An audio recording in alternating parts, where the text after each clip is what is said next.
Now, there's something I did that I didn't mean to do. This is very funny.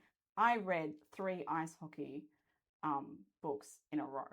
All different authors. All too. different authors and all different mediums. I didn't even realize this till I got to the 3rd book. I went, oh my gosh, this is my 3rd ice hockey book in a row. Yeah. And the first one I read on Kindle. The second one was an audio book.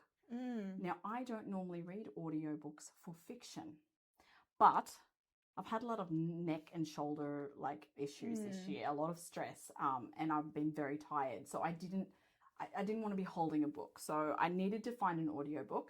And so that happened to be ice hockey. And then my sister hands me a book and says, please read this. It was ice hockey again. So. Yeah. What about, you read My Merry Mistake earlier this year, didn't you? Was that this year? I thought that was last year. I think that was last year. Could have been. Yeah. So 3 ice hockey. And it's interesting because it's only a couple of episodes ago we did a video on ice hockey. talking about the hockey trope, right? Excuse us here. We keep saying ice hockey. I think over in America they just call it hockey. But to us, hockey is on the grass with a wooden stick and not skates. So we kind of define it. We clarify ice hockey when we're talking about it. But so I wanted to quickly cover those 3 ice hockeys. So the first one was Carolyn Miller's Second Shot at Love. I don't have that one here because it was on Kindle. Yeah. So I was that was a new release for her this year. It's part of her second ice hockey series, I think it is. But this is already book 6. I haven't read any of them, but this was a new one, and it was a second chance romance, and that's kind of what got my attention. So I read that one. Then the audiobook was Susan and Sarah May Warren's collaboration. Yeah. Right? So back into Susan May Warren's space here. You know that her Christensen family series, they have the ice hockey is a big theme there. Yeah. So Jace from that series is the coach now. And I have to tell you, hilarious story. We were at my sister's, at Jess's place, and I was listening to this audiobook. I've walked out to the lounge room, and here is Liana and my sister on the couch, both well acquainted with the series. And I said, Jace is the coach. And both of them went, oh! So there's that series continuity. It is quite a few years down the track. So we don't see him a lot. But hey, for the Christensen family series, Lovers, and Jace is in this. So this was called the Not So Neutral Zone. Yeah. It is book 1 of a new series, which is the Blue Ox series. So the Blue Ox is that team that, what's his name? Owen and Max and Jace were playing on. So. But years later. I really love. How sad. It is. It's a bit sad. But anyway, it's. I loved that book. Yeah. That I mean, I don't know how much listening to it versus reading it had an impact on my experience. Yeah. But I really liked that book. The guy is really likable in there. Yeah. Do you think it had a effect for the better or for the worse? You know, I don't know. Because one of the reasons I don't normally listen to audiobooks for fiction, I've listened to plenty of nonfiction, is because I don't like the narrator's voice dictating what I'm imagining and hearing in my mind, right? True. So because this was dual point of view and first person point of view, they had a male narrator for Brody's chapters or scenes, and a female one for Chloe. Yeah. So I don't know. I listened to the sample first and I thought, yeah, okay, I can get on board with those voices. I think that's what dictated it for me to even try it. So, yeah, I really liked that one. I am looking forward to the next book in that series. However, actually, this will tell you. Sorry.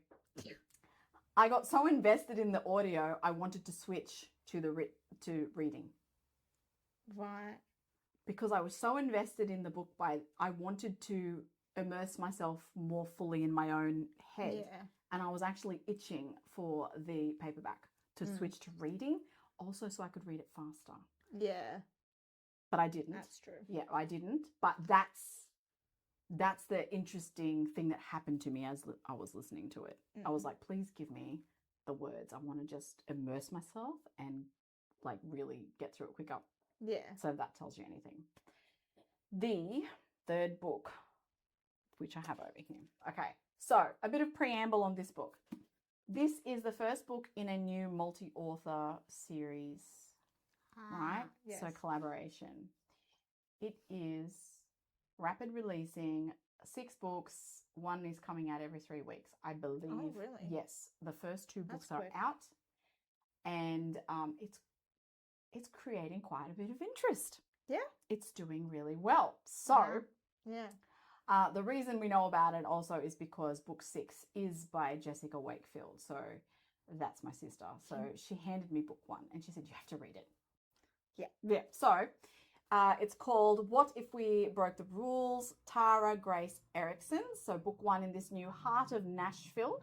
So it is inspired by, I'm sorry, you probably heard that motorbike driving past. I don't have like a soundproof room. So this is book 1 in the Heart of Nashville series, which is loosely based on the TV show Friends.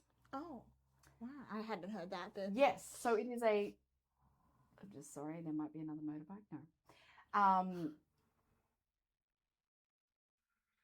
Nope, just a noisy car. All right. So you may not have even heard it. Anyway, yes, so there are several friends that meet together every week at this coffee shop in Nashville.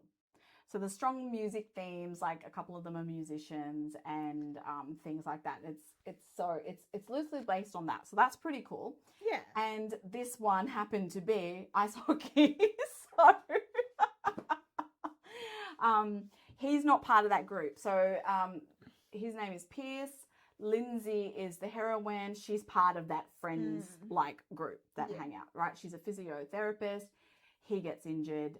She's put on his case. So what I'm wondering is, so this group of friends, they have males and females in this group of friends, and there's 6 of them. I think there's 6 of them. Yes. Okay. Yes. There is 6 I find of that them. interesting because it makes it different to shows like that when there's usually 6 of them. Because usually when there's 6 friends, they end up with each other instead of breaching. I think one of them will. That's why I think there's a 7th one on the outside of this. Yeah. I can't remember now, but yes, because 2 of them. Yeah, you'd imagine someone. Whatever. Anyway, I can't remember now because there's someone already mentioned. I couldn't quite work out if he was part of the group, like, you know, or not. So, and there's a brother and sister in it, which is Friends-like as well, because there was a brother and sister in Friends. Yeah. Cool. So this one, I read this real quick. This is the fastest book I've read this year, I think. I read this in 3 days, which is quick for me. Just because of all the load on me and whatever, and headaches and stuff that I've had. I downed this in 3 days. Yeah. Really liked the guy. This is slow burn romance. Yeah, he's a really nice, likable hockey player. Very interested to see how the series is going to go. Like I said, book 2 is already out. Book 3 is very close to being out. Might be out by the time you see this video. There goes my bookmark. Yeah, so that's the Heart of Nashville series. Yeah, so keep an eye out on that one. Cool. Because I think, yeah, if you love a series and you love a particular setting, multi-authors. So, yeah, check that one out.